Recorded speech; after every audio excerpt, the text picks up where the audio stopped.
যাকে আমরা এক সাধারণ তাঁতি ভেবেছিলাম, তিনিই হলেন সমগ্র সৃষ্টির স্রষ্টা কবির সাহেব।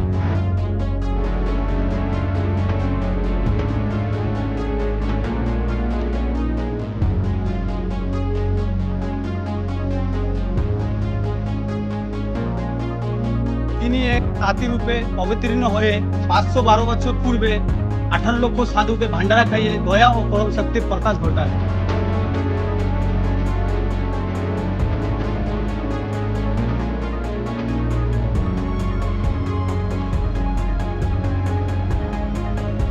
এই পবিত্র স্মৃতিতে 4, 5 ও 6 নভেম্বর 2025 তারিখে ভারতের 11টি শতনক আশ্রম ও শতনক আশ্রম ধনুষা, নেপালে আমাদের পরম পূজ্য সন্ত রামপালজি মহারাজের সান্নিধ্যে অনুষ্ঠিত হতে চলেছে দিব্য ধর্মযজ্ঞ দিবস।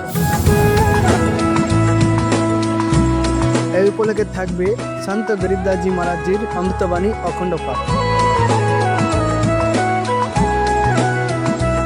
17 মিনিটে পণমুক্ত বিবাহ, বিশাল ভান্ডারা, বিনামূল্যে নাম দীক্ষা, দন্ত ও চক্ষু চিকিৎসা শিবির এবং আধ্যাত্মিক প্রদর্শনী। সন্ত রামপালজি মহারাজ প্রদান করছেন নেশামুক্ত জীবন, সাম্য ও সদ্ভক্তির পথ।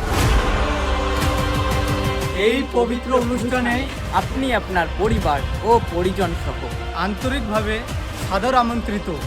आयोजन स्थल सतलोक आश्रम धनुषा नेपाल। সতলোক আশ্রম, তিনি ধনাধাম।